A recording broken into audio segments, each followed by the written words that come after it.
Muy buenas tardes, amigas y amigos de Hilando Fino desde las Ciencias Sociales. Les habla el profesor Javier Colón Morera desde el recinto de Río Piedras de la Universidad de Puerto Rico. Como ustedes saben, en medio de la pandemia del coronavirus que hemos estado experimentando, pues es importante darle seguimiento a este tema tan importante. La semana pasada tuvimos al doctor Mariano García Blanco, quien es un especialista en el tema de los virus y nos ofreció una información muy valiosa. Hoy tenemos dos recursos muy importantes de la Universidad de Puerto Rico, la doctora Margarita Irizarry. Buenas tardes, Margarita. Muy buenas tardes, Javier. Un gran placer tenerte. Ella es catedrática en el recinto de Ciencias Médicas de la Universidad de Puerto Rico, y la doctora Rosa Rodríguez. Buenas tardes, Rosa. Muy buenas tardes. Gracias por la invitación. Gracias a ambas por estar. Rosa es catedrática auxiliar del Departamento de Ciencias Sociales General, pero tiene una amplia experiencia en el campo médico. Y entiendo que ustedes dos, ¿verdad?, han colaborado en el pasado en investigaciones y proyectos, así que... Sí, hemos tenido el placer de colaborar porque Rosa, a pesar de que está con ustedes en Río Piedras, siempre ha tenido un gran interés en cuestiones clínicas y por lo tanto hemos tenido la oportunidad de colaborar no directamente en un proyecto específico, pero sí en la facilitación de recursos, etcétera, para que se lleven a cabo los proyectos. Y ahora mismo Rosa colabora con nosotros también en un proyecto que nosotros tenemos de adiestramiento de estudiantes en investigación clínica y translacional. Y entonces, de estudiantes y profesores, pero en el caso de ella tiene estudiantes que los estamos trayendo, a pesar de que son estudiantes de Río Piedra, para que entiendan ese proceso de investigación. Muy bien, muy bien. Margarita, tú me señalaste cuando conversamos hace unos días para hacer este programa, tema de cómo tú estás estudiando el cáncer de próstata en los hombres y la incidencia y por qué es tanto mayor en Puerto Rico que en otros lugares en Estados Unidos, y que en ese sentido has tenido que estudiar también todos estos factores epidemiológicos de las enfermedades. Bueno, sin decir que soy epidemióloga ni del rastro. Lo que pasa es que sí, en el momento que uno entra a trabajar en alguna condición clínica específica, y en el caso mío, a mí me interesó entrar al cáncer de próstata porque, como tú muy bien dices, me di cuenta que la tasa de mortalidad, o sea, el número de hombres que mueren por cada 100.000 habitantes en Puerto Rico es mayor que en otras regiones, específicamente si lo comparamos con la población blanca de los Estados Unidos, y muchos de los estudios que se han hecho siempre usan a esa población blanca de los Estados Unidos de Norteamérica, en donde también la población que tiene mayor tasa de mortalidad de todas las poblaciones es la población de africanoamericanos. Y entonces nos preguntamos, hicimos varias preguntas, ¿verdad?, a nivel de genética y a nivel de expresión de los genes, queriendo decir a nivel de proteínas, pero centralizado en tratar de buscar una razón. En el momento que uno hace ese tipo de estudios, pues tiene que obviamente traer inmediatamente la ayuda de epidemiólogos y estadísticos para que traten de diseñarnos cuáles son la mejor tipo de muestra que podemos obtener para de manera que cuando tengamos los resultados en realidad nos estén indicando lo más cercano a la realidad en la población. Así que en ese sentido, pues sí, he tenido que salirme de mi área de biología molecular estricta para entrar entonces a esos otros campos. No, y me impresionó cuando hablamos hace 2 o 3 días que el dominio que estabas teniendo de la estadística, no solo de Puerto Rico, sino a nivel internacional. En el caso tuyo, Rosa, tú eres epidemióloga y has trabajado con proyectos de bioestadística, ¿verdad? Así que este tema y este seguimiento para ti surge como una progresión natural de lo que haces académicamente. Eso es correcto. De igual manera, mi otra faceta, ¿verdad? Como psicóloga clínica, neuropsicóloga clínica, trabajando con pacientes con VIH, que es del proyecto de investigación que trabajo en conjunto con el recinto de ciencias médicas a través del programa de neurosida. Y de los cursos que he impartido, ¿verdad? Epidemiología y bioestadística, ya sea a nivel posgraduado como graduado y en este momento subgraduado.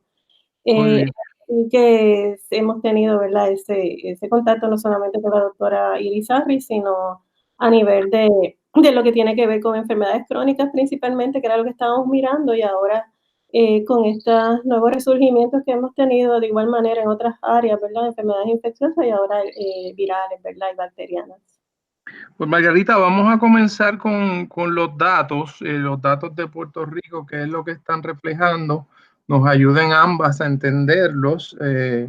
A veces también hay una terminología que se utiliza cuando se presentan estos datos. Algunos datos representan pruebas moleculares, otras representan lo que se conoce como rapid testing. Explicarnos un poco, ¿verdad? ¿Cuáles son los datos? ¿Cómo se han hecho hasta ahora, hasta donde sabemos las pruebas y qué empiezan a revelar?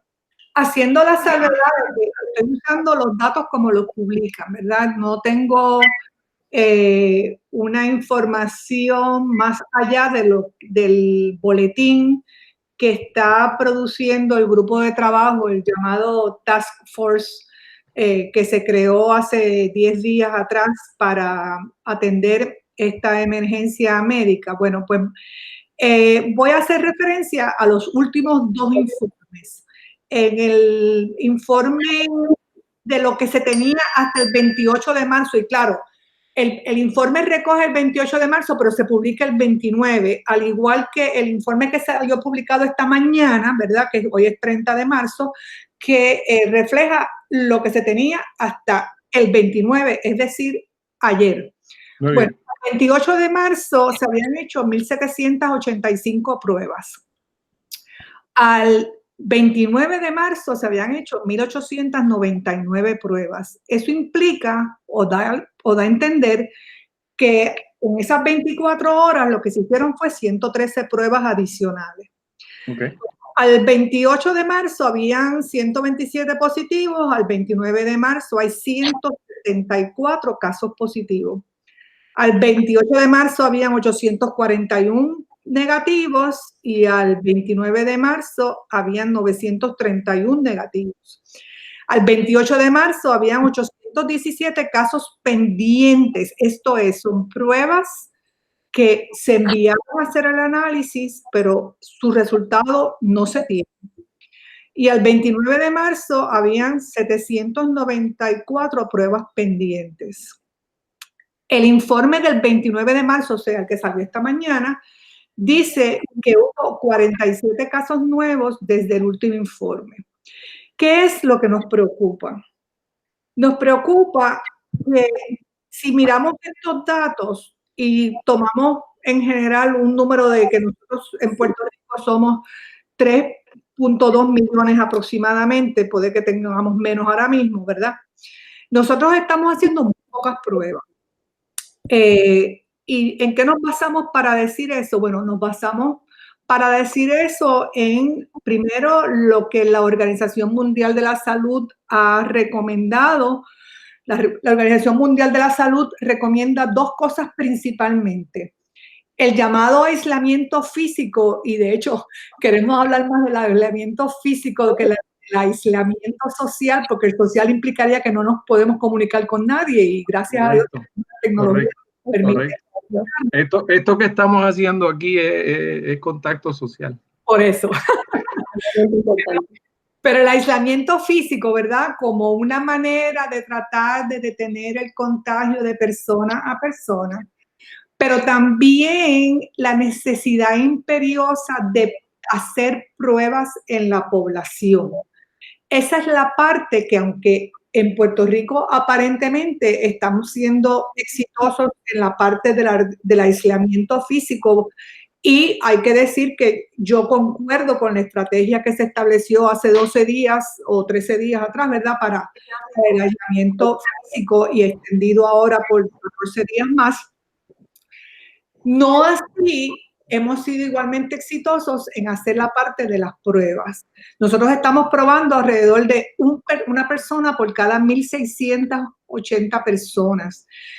Si comparamos eso con Corea del Sur, que hizo pruebas aquí, una prueba por cada 142 habitantes, pues vemos la diferencia abismal.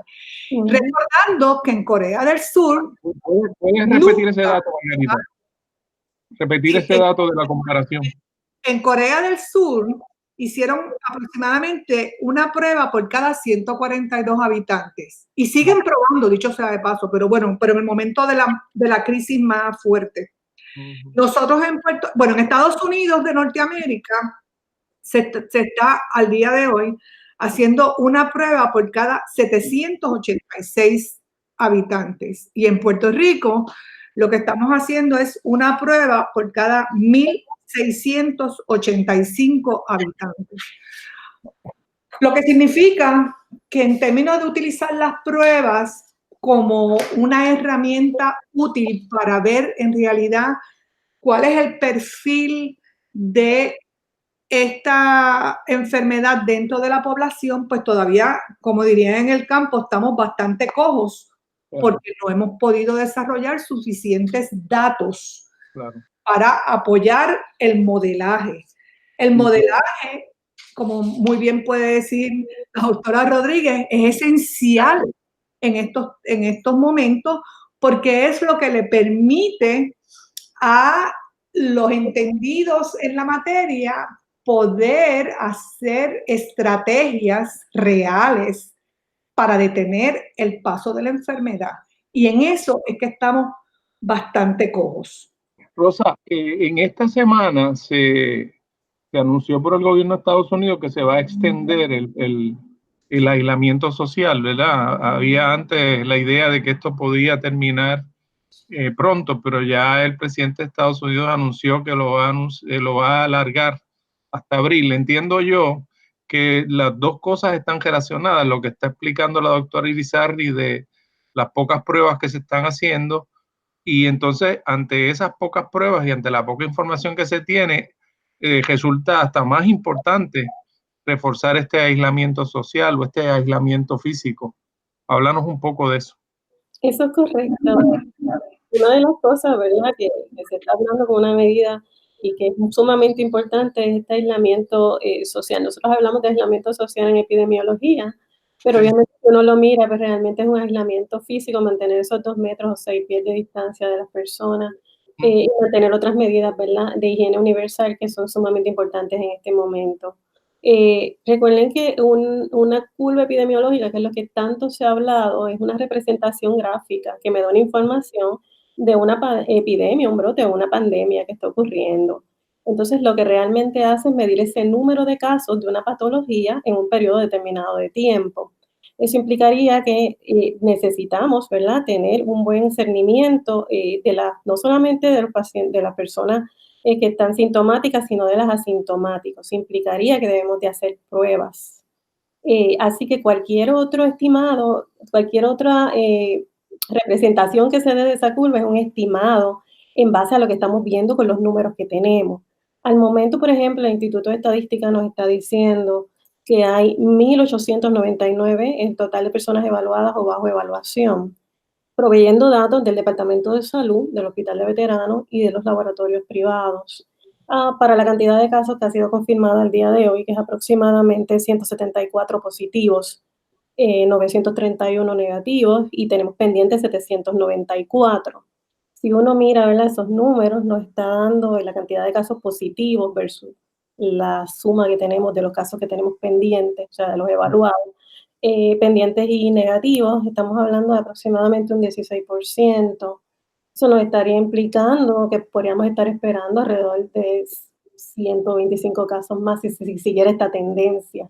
Pero todo lo que estamos haciendo son estimados porque volvemos a lo que es más necesario, el poder evaluar no solamente a los sintomáticos, sino a los asintomáticos.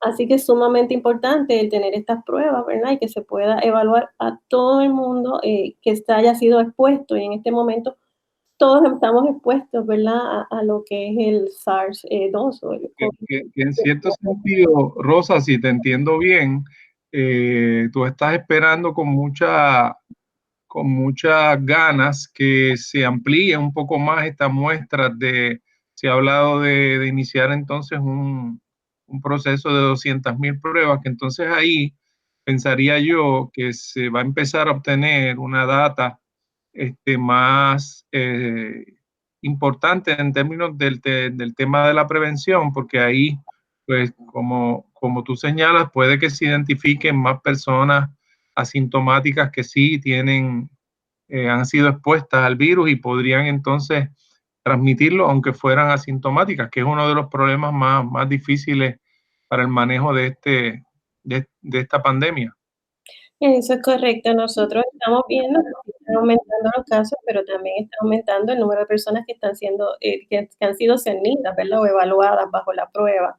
Así que lo que quisiéramos ver, ¿verdad?, que al mayor aumento de seguimientos, de evaluaciones a las personas con síntomas o sin síntomas, podamos realmente medir en tiempo real ese crecimiento exponencial. Yo quiero hacer, ¿verdad? Tratar de ver cuál es la reacción de ustedes, porque sí es verdad que tenemos estos pocos datos, por un lado, pero a mí también me preocupa mucho y quisiera saber la reacción de ustedes, la forma en que se informan los datos, porque, por ejemplo, podemos llegar a conclusiones erróneas. Es correcto. Bueno, yo probé 1,000 personas y 10 me dieron positivo. Pues decimos 0.01%. Sí, pero no. ¿Por qué? Porque en realidad ese dato que me están dando de esos 10 positivos, yo no sé si corresponden a cuándo. O sea, a mí me gustaría que el informe, y yo no lo he visto, y si tú lo tienes, Rosa, yo me encantaría verlo, yo no lo he visto, que dijera número de pruebas moleculares confirmadas por la prueba, la llamada, como le dicen, usando las siglas en inglés, PCR, ¿verdad? La fecha en que se hizo esa prueba. Entonces, cuando regrese el resultado correspondiente a la fecha en que se hizo. Y ese resultado por área geográfica. Y además, entonces, decirnos de esos positivos, ejemplo, van a coger los positivos solamente. ¿Cuántas de esas personas están hospitalizados porque los síntomas son lo suficientemente severos? ¿Y cuántos de ellos están siendo tratados en la casa porque son síntomas leves? Y entonces, obviamente, después de eso viene el rastreo de los contactos. Y esa es la parte que a mí me preocupa, que yo no veo. Y lo mismo entonces con las famosas pruebas rápidas, ¿verdad? Que es otra bioquímica diferente, por así decirlo, pero a la misma vez, para que la información que sale de esas pruebas rápidas sea bien útil, a mi juicio, y ustedes... Margarita, para beneficio de la audiencia, explícate la diferencia entre las llamadas pruebas moleculares y este rapid testing. Entiendo que tienen niveles de confiabilidad muy distintos, pero que el rapid testing, como sugiere la palabra, pues tiene la gran ventaja de que produce un resultado mucho más rápido, pero sé que algunas de las pruebas por personas allegadas a mi familia que se las han hecho, que no son, estuve conversando con una persona en particular que me decía que la capacidad real de establecer si había sido expuesto o no estaba en un 64% de confiabilidad. Así que hay distintas pruebas. Quiero que la gente entienda de qué se trata estas pruebas y cuáles son las que van a estar disponibles en Puerto Rico si tenemos esa información. Bueno, supuestamente los dos tipos de pruebas están disponibles en Puerto Rico. Esto es, la llamada prueba molecular. Es lo que nosotros llamamos una prueba para amplificar y poder detectar el ácido nucleico, o sea, la molécula que lleva la información genética del virus. Y específicamente es una prueba en donde, usando una muestra, y eso es algo que también quisiera aclarar, una cosa es la prueba y otra cosa es el tipo de muestra. Muestra es lo que lo que se le toma a la persona, ¿verdad? Ya sea porque le hacen una prueba de sangre, esa sería la muestra, la sangre es la muestra. Si lo que le hacen es que le pasan con un hisopo, por ahí como la gente lo entiende, como un Q-tip, ¿verdad? Una muestra de la nariz o de la garganta, pues lo que recoge ese hisopo es lo que es la muestra.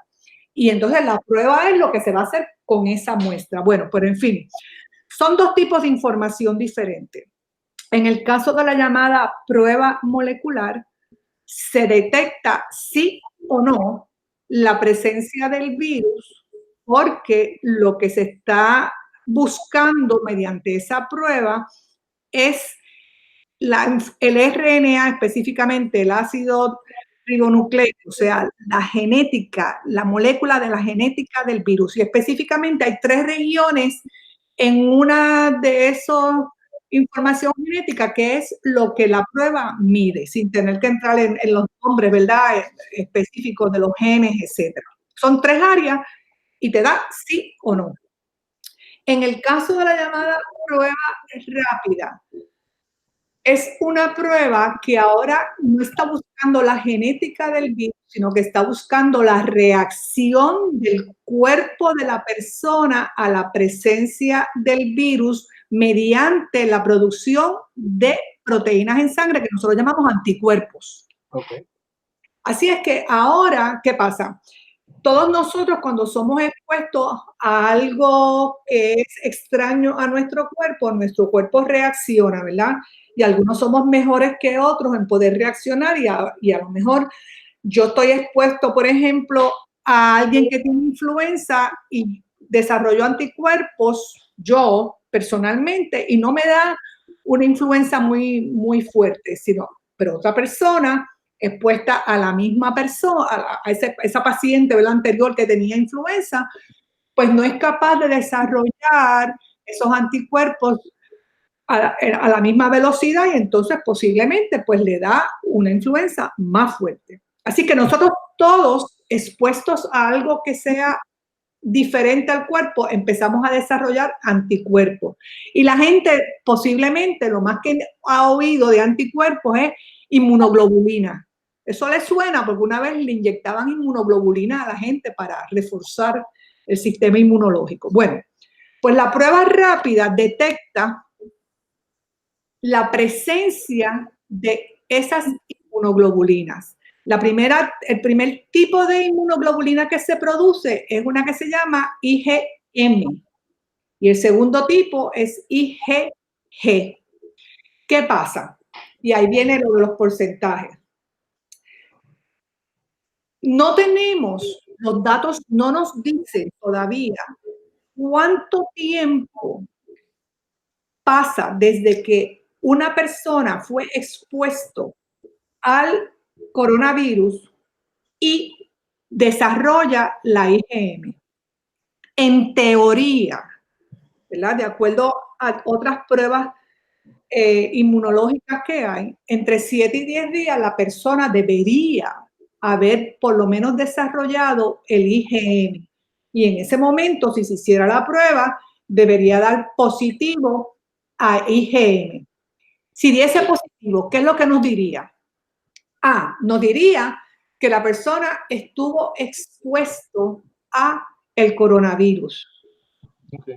¿Puede decirnos si la persona es definitivamente positivo? No, a ese paciente positivo se le debe enviar a hacerse la prueba de la llamada prueba molecular, ¿verdad? La de la amplitud. Entendí. Rosa, en términos, todavía en Puerto Rico, sin embargo, todavía no estamos en el escenario que a ti como epidemiólogo te gustaría estar, que es tener, o sea, todavía para tener la prueba en Puerto Rico hay que tener unos ciertos síntomas y hay unas prioridades, ¿verdad? Correcto. Hablamos un poco de quiénes en este momento son prioridad, porque este programa también pretende ver sobre quiénes deben hacerlo y cómo se deben hacer estas pruebas. En este momento se requiere de que un médico certificado, ¿verdad? Provea para que la persona se pueda hacer la prueba una vez tiene una serie de síntomas. Al principio se había hablado mucho de unos factores, vamos a decir, de riesgo en términos de si se había viajado o no.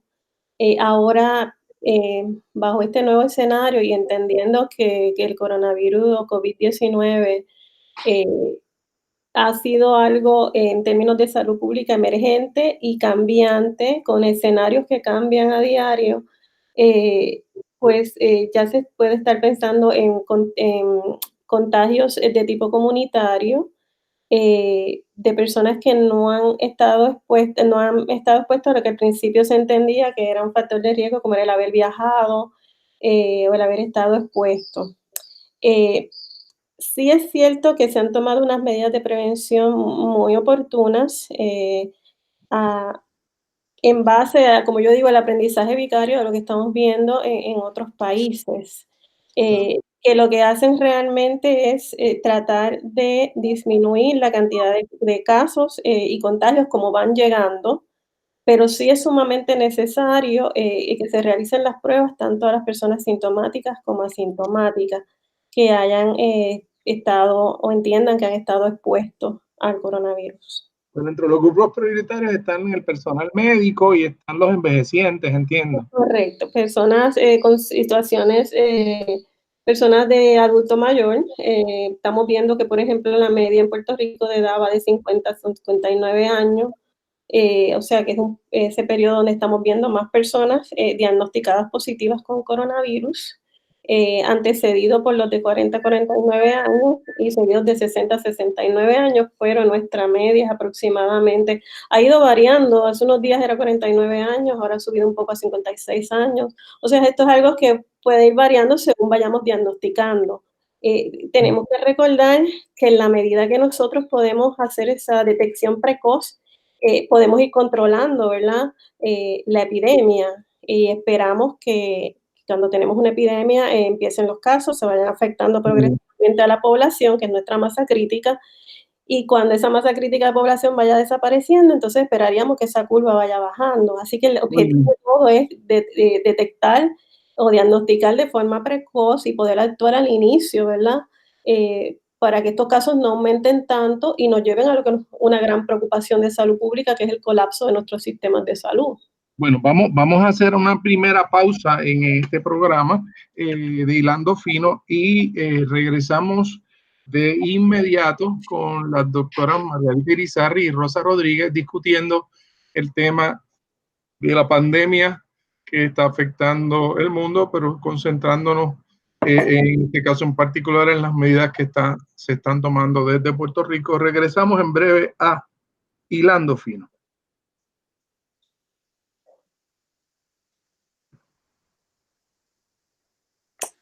Continuamos, amigas y amigos, en este programa de Hilando Fino desde las ciencias sociales. Tenemos hoy dos invitadas, dos investigadoras de la Universidad de Puerto Rico que por los intereses ambas han estado estudiando estos temas vinculados a esta pandemia que tanta preocupación está generando en todo el mundo. En la primera parte del programa nos concentramos en el asunto de la importancia que tiene realizarse las pruebas.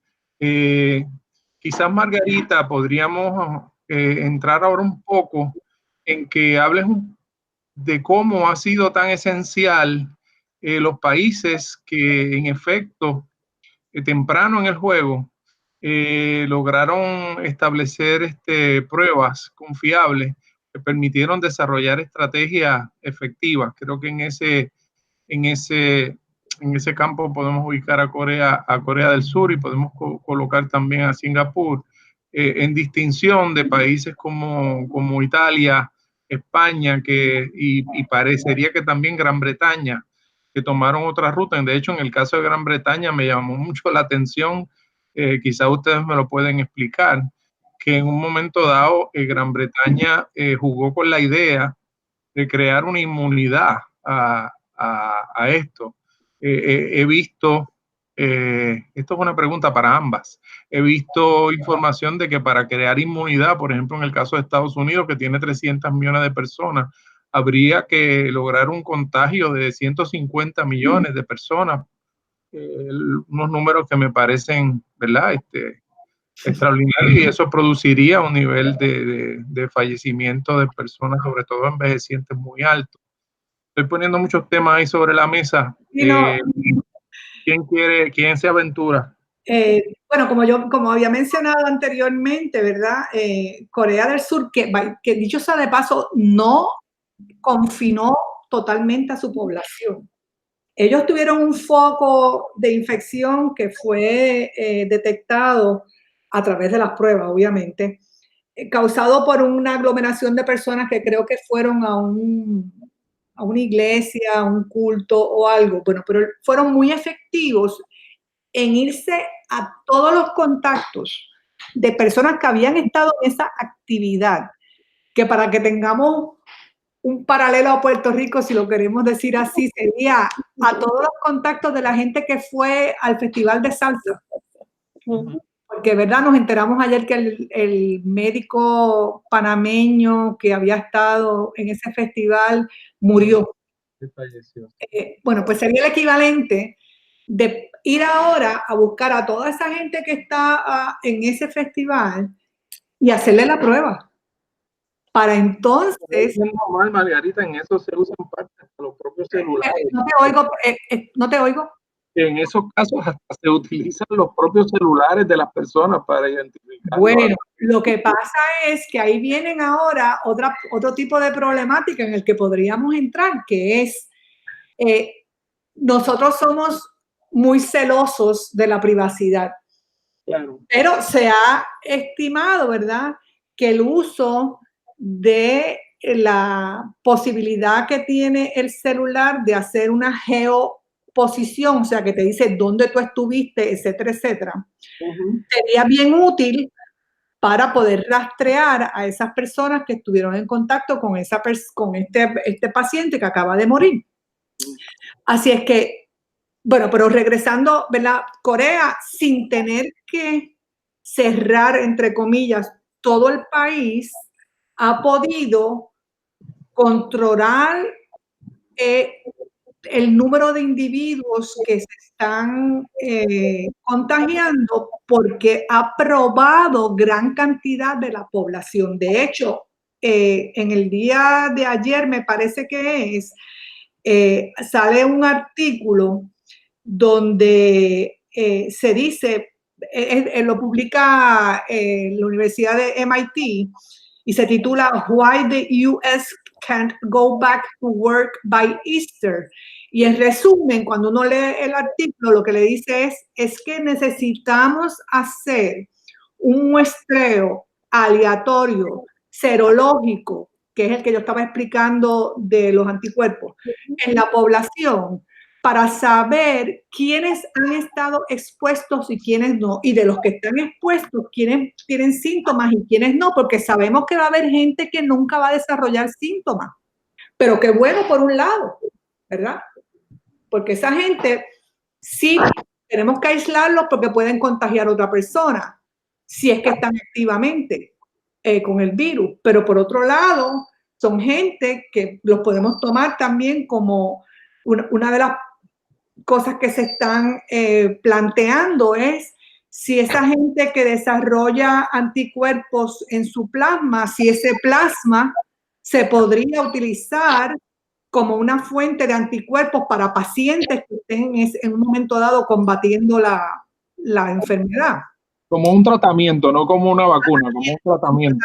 Que eso no sería tratamiento experimental, pero ese tipo de tratamiento experimental es permitido éticamente porque lo que queremos es mejorar al paciente, ¿verdad? No se está haciendo nada que sea en contra del paciente. Así que todo eso, pero eso no lo podemos hacer si no hacemos pruebas en la población. Respecto a lo que habíamos dicho ahorita, que Rosa estaba, y creo que tú preguntaste sobre quiénes son los que tienen prioridad. A mí me preocupa mucho la población envejeciente, o envejecidos, porque eso de que envejecientes somos todos. El adulto mayor. Pero envejecidos, porque, por ejemplo, yo vivo en un área en donde hay mucha población envejecida y yo no he visto un acercamiento a decir, déjame probar en esta gente, aunque sea si han tenido o no han tenido exposición. Eso me preocupa mucho. Así es que son, ¿verdad?, detalles que uno mirando cómo se desarrolla en otros países, quisiéramos que pudiésemos hacerlo aquí. Tenemos que hacer la Rosa, en términos de la experiencia internacional, ¿qué cosas tú piensas de la experiencia internacional que son importantes para tener en cuenta en el manejo de la situación en Puerto Rico? Es bien interesante porque también habría que ver de vista y no perder, ¿verdad?, el escenario de los sistemas de salud que tienen tanto Corea del Sur como otros países en Europa, y de igual manera las disparidades que podamos tener, ¿verdad?, en términos de Latinoamérica, en términos de servicios de salud. Estamos hablando específicamente de que son... Por ejemplo, Sur Corea, por ejemplo, tiene un sistema de salud donde es mayormente controlado por el gobierno, con un proveedor único. Claro.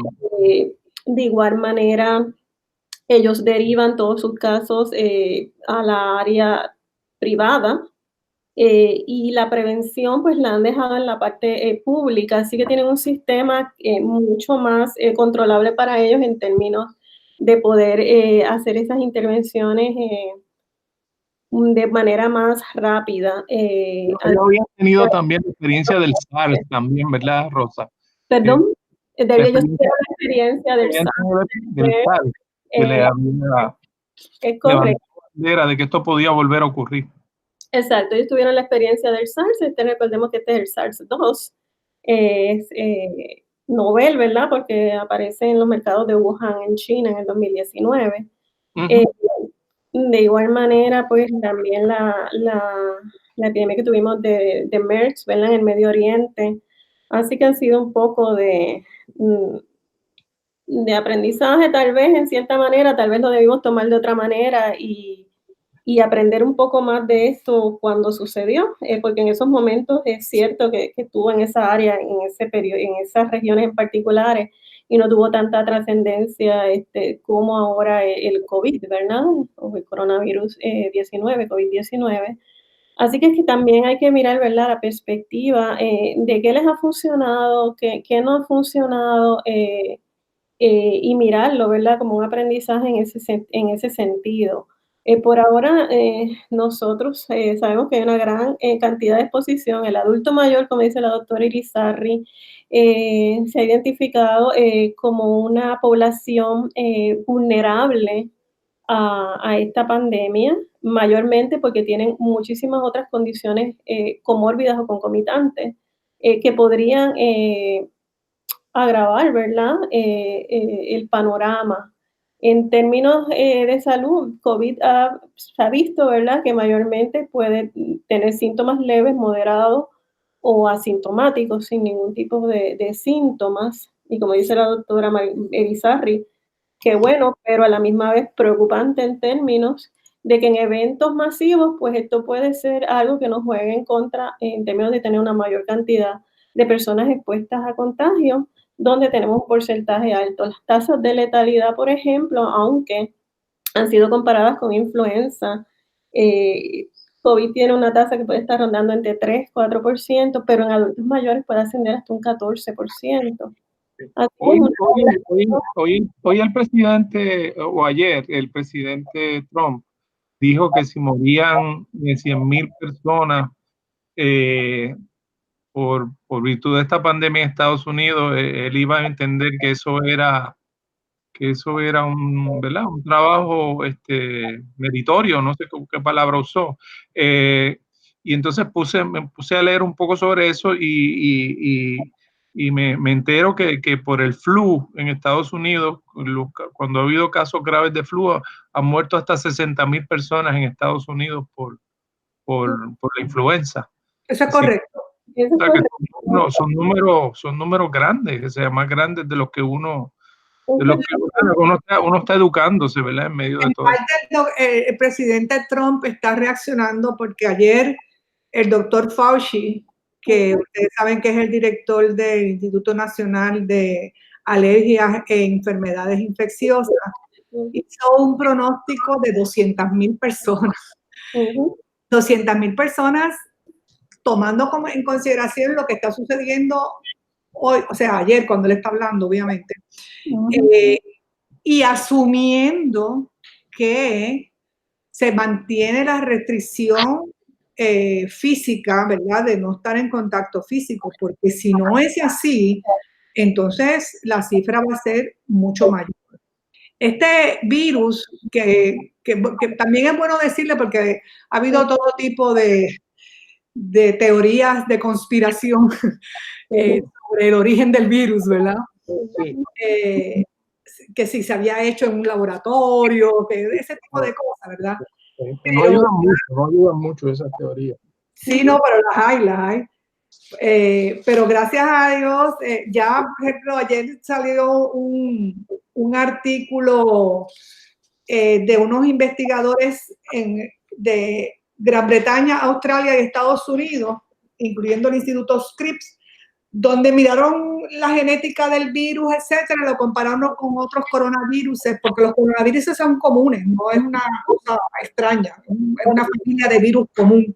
Sí, de gripe. Claro que nada, como había dicho Rosa originalmente, este virus ha pasado por un proceso evolutivo y ha desarrollado unas características en su envoltura de afuera que ahora le permite ser tan infeccioso, pero no es nada creado, sino un proceso de evolución, pues como ocurre la evolución en la naturaleza.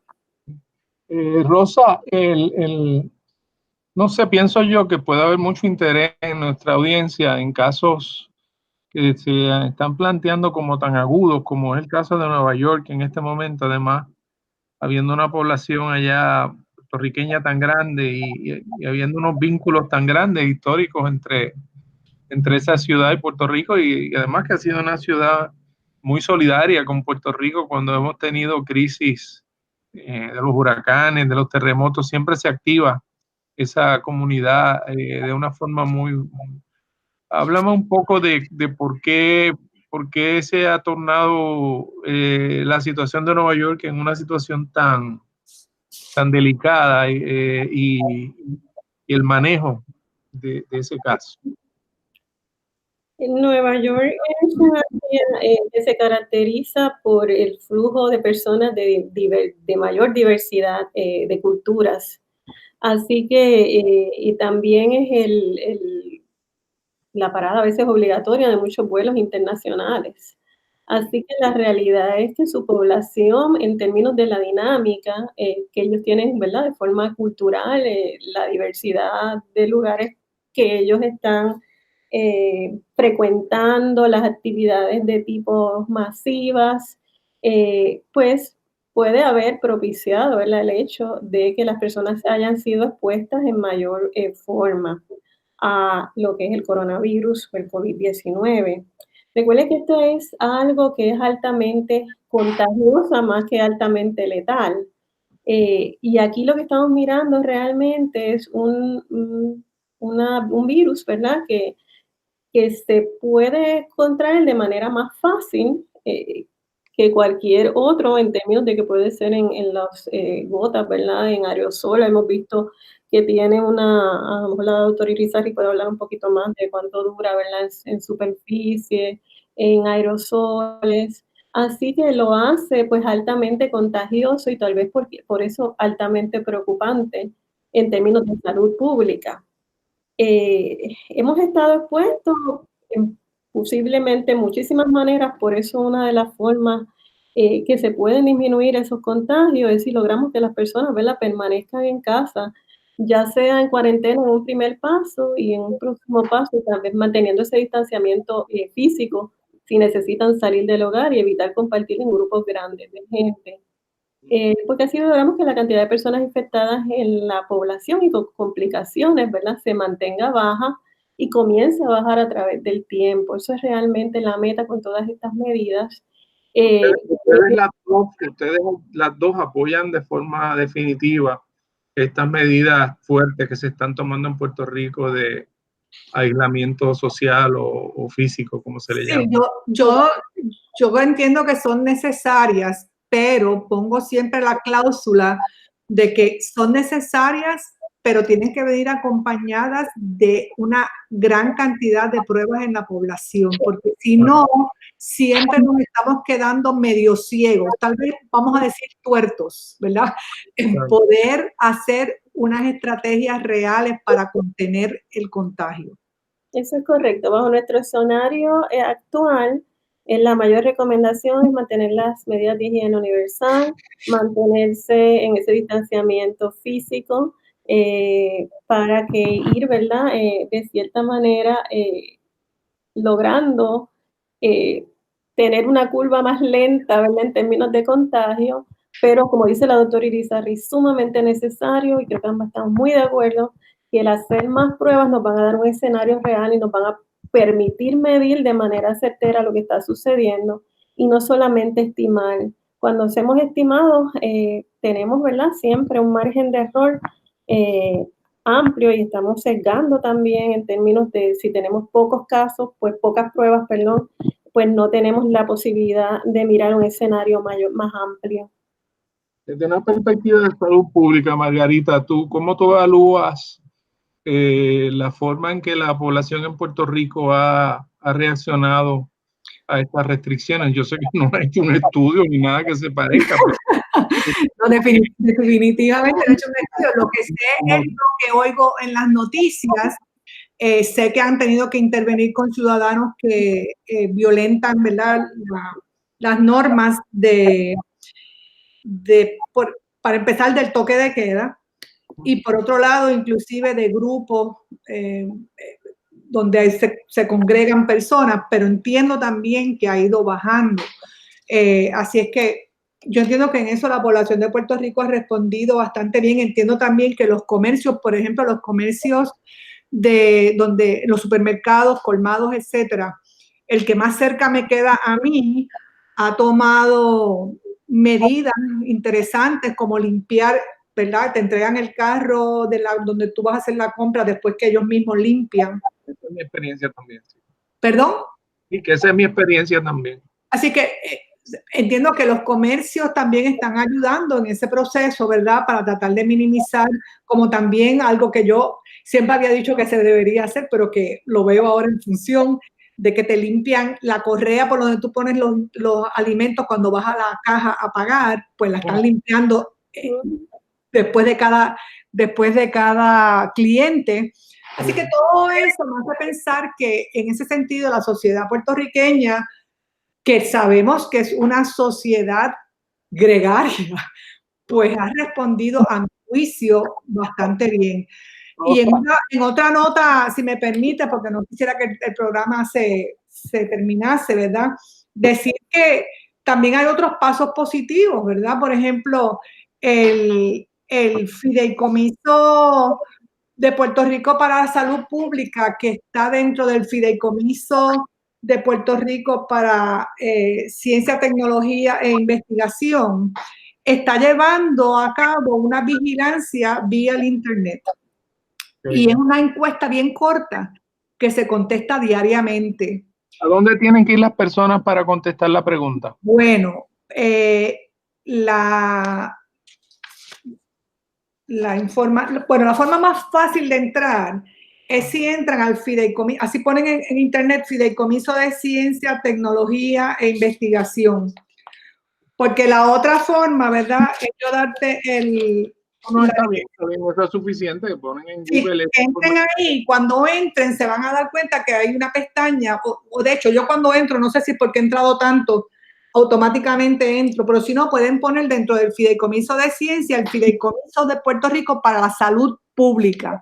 Y entonces ahí se van a encontrar el que te dice, ay, por favor, conteste este cuestionario. Un cuestionario muy sencillo, pero lo interesante es que nos da datos por por código de área postal. Muy bien. Rosa, tengo interés en conocer tu parecer. He visto noticias que me han preocupado mucho sobre un aumento de situaciones de hambre en Puerto Rico. Una de las cosas que se está planteando, no sé si esta pregunta es injusta porque se está planteando la posibilidad de abrir cosas como los comedores escolares asegurarse que los niños por lo menos tengan unas comidas calientes.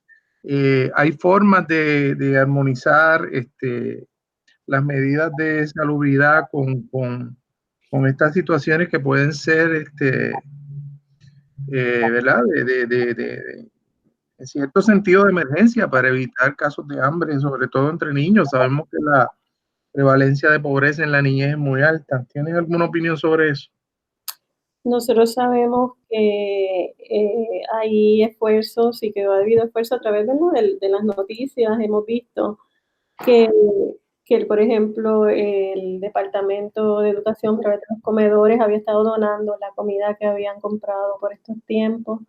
Sabemos que no solamente es la cuestión de esas situaciones de hambre que pudiera haber entre nuestros niños o envejecidos, sino también otras situaciones de salud mental que no pudiesen estar siendo atendidas o inclusive situaciones de violencia que hemos visto que no han mermado a pesar de que el país esté en cuarentena, porque también pone a las personas posiblemente en un ambiente, ¿verdad?, que no es tan adecuado, que tal vez nunca lo fue y ahora tienes que permanecer en ese lugar.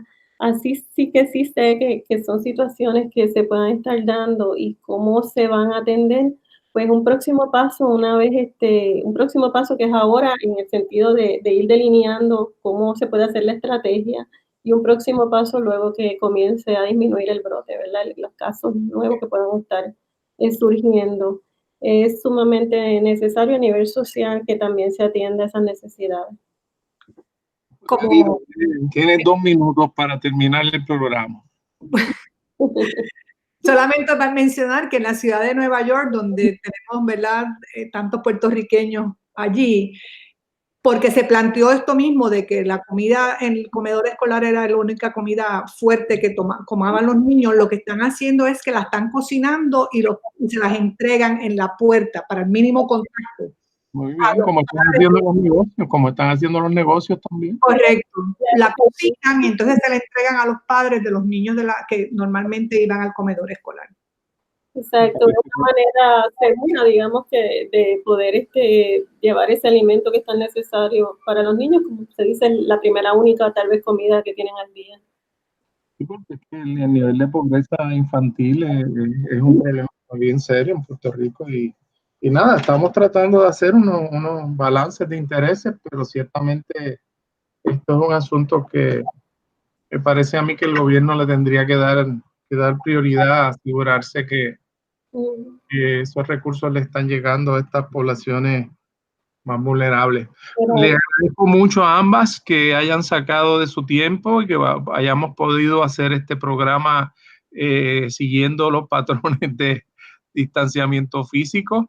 Y nada, vamos a mantenernos en contacto porque esta situación pues es algo que nos va a seguir dando motivo para investigación y para seguir tratando dentro de las posibilidades, contribuyendo a un proceso de educación pública. Así que le agradecemos a ambas la contribución en este programa.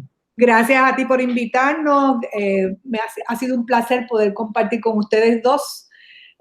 Ustedes desde el recinto de Río Piedras, bueno, cada uno en su casa, obviamente, y yo desde el recinto de Ciencias Médicas. Así que ha sido un placer y sí, vamos a seguir en contacto para ver cómo evoluciona esta situación. Eso es correcto. Muchas gracias por la invitación. Buenas tardes. Será hasta la próxima en Hilando Fino.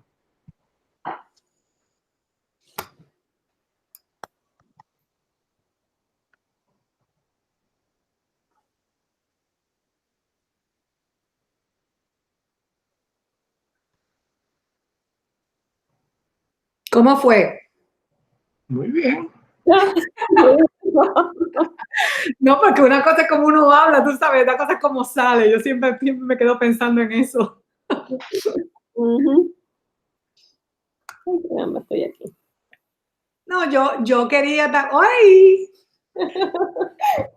Yo quería, tú sabes, también decir que la Universidad de Puerto Rico, desde todos lados, está contribuyendo un montón, tú sabes, porque en el fideicomiso está, mira, Rodríguez Orengo, en el Task Force, hello.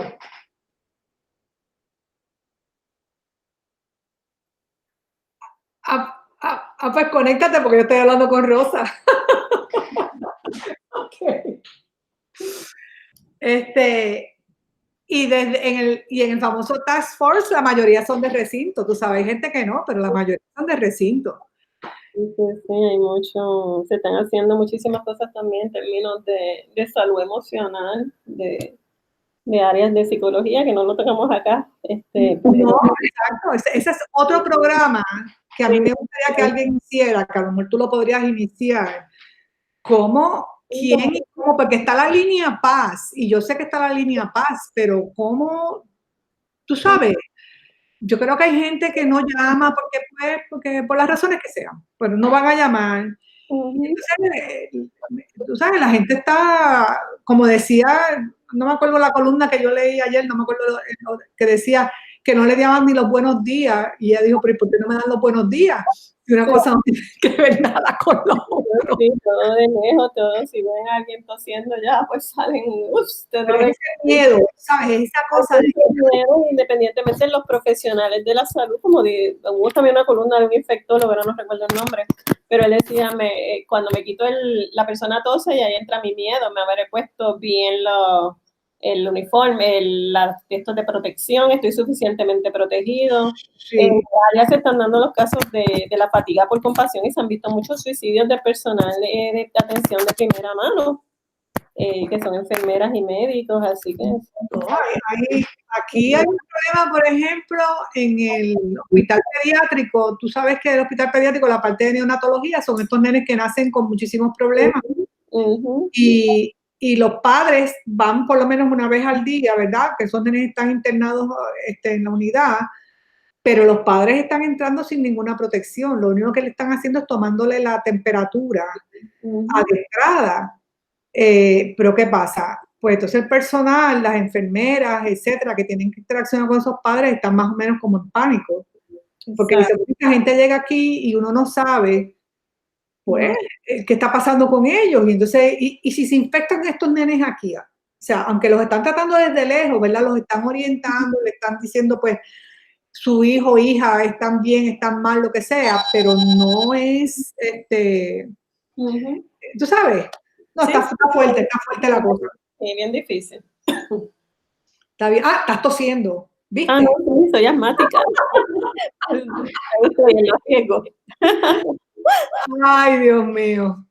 Pues bueno, mija, pues aquí seguimos, porque tú estás dando clases por internet. No tengo cursos ahora porque, como sabes, estoy en la parte administrativa y el porcentaje que tengo ad honorem es de investigación, pero también nos hemos afectado mucho en términos, estoy más bien en toda la parte administrativa de que los docentes puedan ser efectivos o por lo menos lograr acceder a sus cursos en línea. Ha sido todo un reto también. En línea vamos a decir, porque realmente con algún uso de tecnología, cualquiera que sea. Sí, porque no se puede, también es que se carga la línea, o sea, la OPR, tú sabes, tiene un ancho de banda bueno, pero aún así, yo, por ejemplo, hace el viernes, este viernes que pasó, no, el anterior, nosotros dimos una clase ya y la persona estaba en Caguas. Y entonces se le cayó 2 o 3 veces, o sea, se congelaba, tú sabes. Y él era el que estaba presentando y se congelaba. Y yo decía, pues nada, trátalo otra vez o si no, vete por el teléfono, porque tampoco, tú sabes, uno no puede llegar al punto de la intransigencia. No, hay que ser muy inflexible porque la realidad es que también sabemos que hay un uso diferente de lo que es el uso de Internet. Sabemos que está siendo usado a una mayor cantidad y muchos, inclusive proveedores como Netflix han bajado en Italia, que empezó un consumo bien alto, bajaron el ancho de la banda. Ahora que tú dices Italia, déjame, porque yo tengo un problema con Italia. O sea, si todo el mundo me dice, no, que si la gente en Italia, que si viejos, que si esto, que si lo otro. Digo, bueno, sí, pero es que tiene que haber otra cosa en esa región de Lombardía, porque yo no puedo creer que Lombardía fue la primera región que se cerró por completo.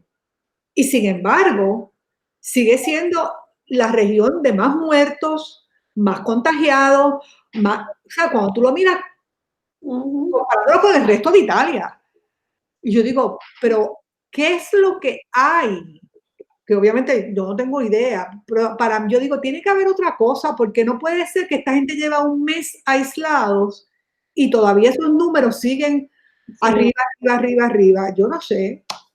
Sí, habría que ver como qué medidas están procesando, qué medidas de protección están utilizando, que si todavía hay, por mucho de lo que ha pasado también en muchos países, incluyendo Italia, que la gente no quería realmente estar encerrado en la casa, violaron mucho la cuarentena, o sea, estaban como quiera reuniéndose en restaurantes, etcétera. Así que pues habría que ver qué particularidad tienen ellos, si es una cepa igual, porque también sabemos que hay diferentes mutaciones. Sí, esa es otra.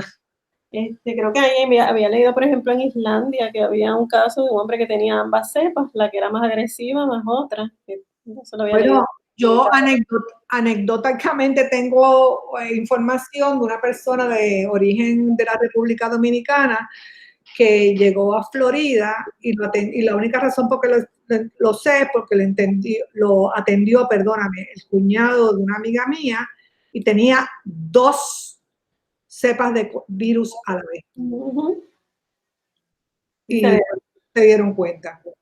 Sí, ese caso también ya que estaba reportado en el Ministerio de Salud, creo que en Islandia, que ya lo habían confirmado, que eventualmente murió, tenía 2 cepas, pero entonces tuvo exposición con otras personas que estaban mostrando que estaban siendo contagiados con la cepa que era más agresiva.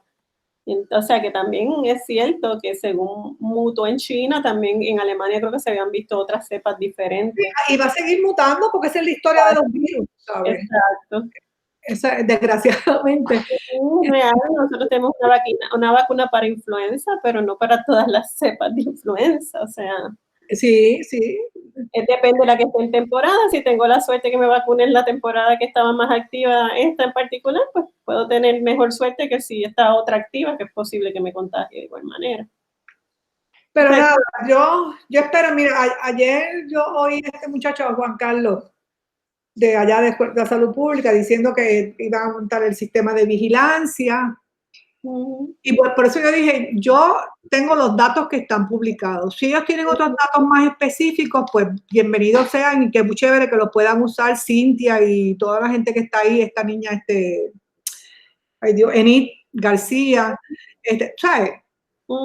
Y ojalá que tengan los datos más detallados, porque así como nos los están publicando, pues sí, uno los ve, pero yo sé que no nos sirve para el detalle con el que uno quisiera poder establecer áreas de foco.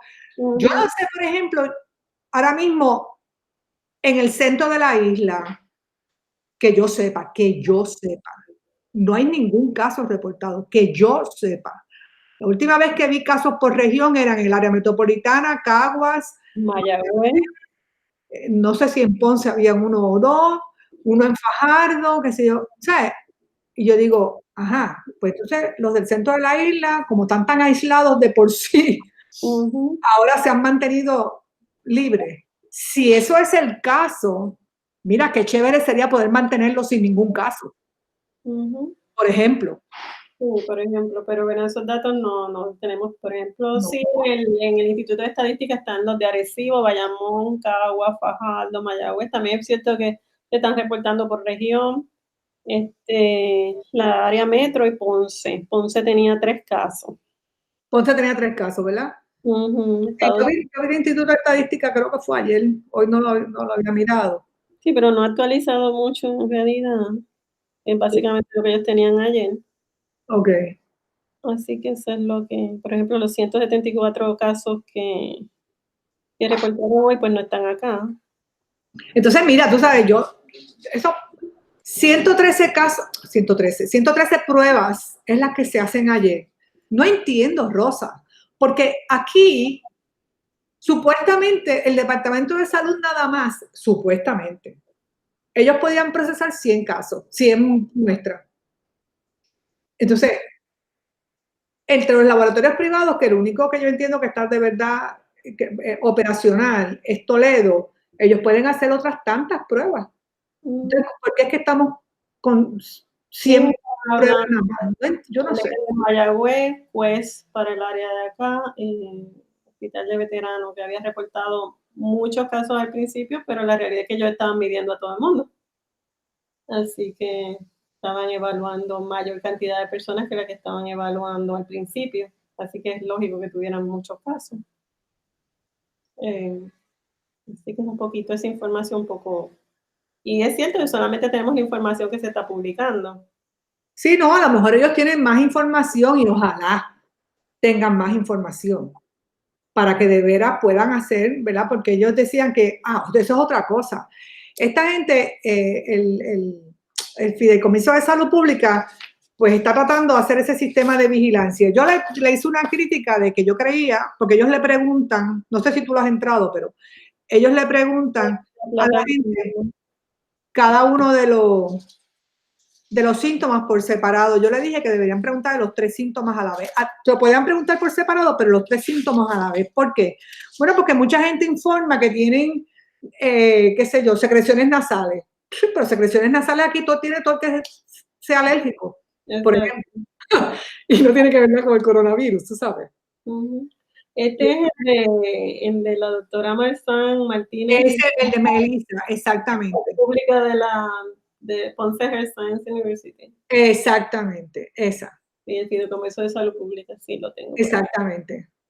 Esa encuesta, que se supone que uno la contesta diariamente, se supone que se va poblando, ¿verdad? Con esos datos y tú, pues, ellos te los reportan después en un mapa, que no sé cómo estará el de hoy, y tú puedes tener una idea más o menos de cuánta gente en el código postal fulano, pues reportó que tenía, qué sé yo, dolor de cabeza, ¿verdad? Yo lo que pasa es que ahí fue que yo dije, no, pero es que yo creo que se deben reportar por lo menos 2 a la vez, 2 síntomas a la vez, fiebre siendo uno de ellos. Y, bueno, otro cualquiera, ¿verdad? Qué sé yo, la tos, eso, pero la fiebre, que aparentemente que es un síntoma que es muy indicador, pues sí, debería ser... De aliento, de respiración. Bueno, también, y claro, la falta de, ¿verdad? De aliento. Pero, tal y como está ahora, una de mis colaboradoras y colegas y amigas, donde yo hice mi adiestramiento postdoctoral en Nueva York, ella está con su familia, todos con COVID. ¿De veras? Sí, entonces ella dice que es sumamente la fatiga que siente y la falta de respiración de ella y el esposo. Uno de los nenes está asintomático, el otro pues sí estaba asintomático. Ellos asumen que se contagiaron porque el nene lo trajo de la escuela. Que tampoco fueron tan ágiles en cerrar y por eso... Porque los nenes lo trajeron de la escuela. De la escuela, así que... Ay, Dios mío. Así que realmente es eso, el no ser muy ágil, ¿verdad? En el proceso de cerrar, es lo que creo que afectó bastante, además de ser una ciudad, ¿verdad? Donde va mucha gente, mucho turismo. No, y también, como alguien decía ayer y con mucha razón, es, o sea, la densidad poblacional de Nueva York. En cualquiera de esos edificios viven miles de personas, esos edificios gigantescos. Y entonces, entonces tendrías que estar todo el tiempo, lo cual no es posible, y yo no creo cuánta conciencia hay de decir, estoy desinfectando los elevadores porque la gente tiene que bajar en el elevador, porque si el edificio tiene 50 pisos, oye, no puedes bajar a pie el elevador, pues entonces tendrías que desinfectar ese elevador continuamente. Sí, sí, nos pone en una situación difícil cuando uno ciudadano común viene de hacer las compras que tiene que decir, espérate, tengo que hacer ahora este otro protocolo que yo antes no hacía, y ya es retante de por sí. Sí. A niveles de comunidad, pues entonces estar desinfectando, lavando, haciéndolo, que en unos lugares que realmente la cantidad y el flujo de personas es masivo. Difícil. Sí, yo lo único que yo no estoy haciendo, yo obviamente, mi mamá tiene 100 años, para que tengas una idea de mi preocupación. Sí. Y mi mamá la cuidan unas personas que vienen a la casa. Yo le tengo mascarilla a las personas, le tengo guantes, le digo que por favor si se siente, pero tengo esta ansiedad porque dependo de la integridad de ellas, de que me digan si se sienten mal. O sea, que llamen y digan, no voy porque me siento mal. Exacto. Pero mientras tanto, pues es como este signo de interrogación. Y Que la pues, preocupación del staff que está cuidando a la persona, del cuidador primario, de la familia. y yo estoy yendo, digo, ya vive cerquita de mí, pero yo estoy yendo, la veo de lejos, qué sé yo, pues como yo soy la que estoy yendo al colmado, yo soy la que voy, le hago la compra. O sea, soy la que estoy afuera, como quien dice, no mucho, pero sí soy la persona que si acaso, ¿verdad? Traería algo. Pues, Exacto. sí, no. Pues entonces estoy todo el tiempo a la defensiva de que, bueno, nada, voy a Sí, es una minimizar y le digo, mami, ¿cómo estás? Todo desde lejos. muy de lejos, entonces ellos no entienden tampoco porque se les ha alterado su rutina diaria. Todo. Así que todo se ha alterado y Eso, mami, tú sabes, mami, química al fin, porque ella estudió química.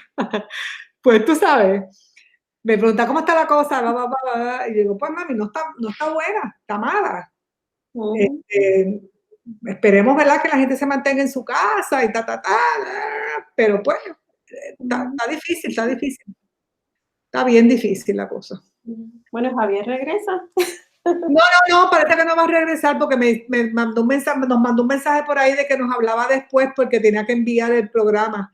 Yo espero que se haya oído bien, porque yo no tenía manera de, ¿sabes? La modulación de la voz y las cosas, uno no. Y los ruidos que uno puede tener también en la casa. Yo me moví, creo que al último lugar que encontré. Ahora dije, porque yo generalmente hago en mi clase, mis reuniones de directores o lo que sea, lo hago desde mi comedor, pero entonces hoy estaban cortando grama al lado. Pues eso es lo que pasa. Entonces, por eso fue que yo dije lo del perro, pero dejó de ladrar, porque se oye. Porque por la ventana de aquí de al lado se oye el perro, pero gracias a Dios dejó de ladrar. Yo dije, si no, pues saldrá con el perro y que sepan que uno estaba desde la casa y que se va a hacer. Bueno, Rosa. Fue un placer saludarte, Margarita. ¿Qué te pasa? Me avisa. Hay que seguir riendo. Ok, nos vemos. Adiós. Bye.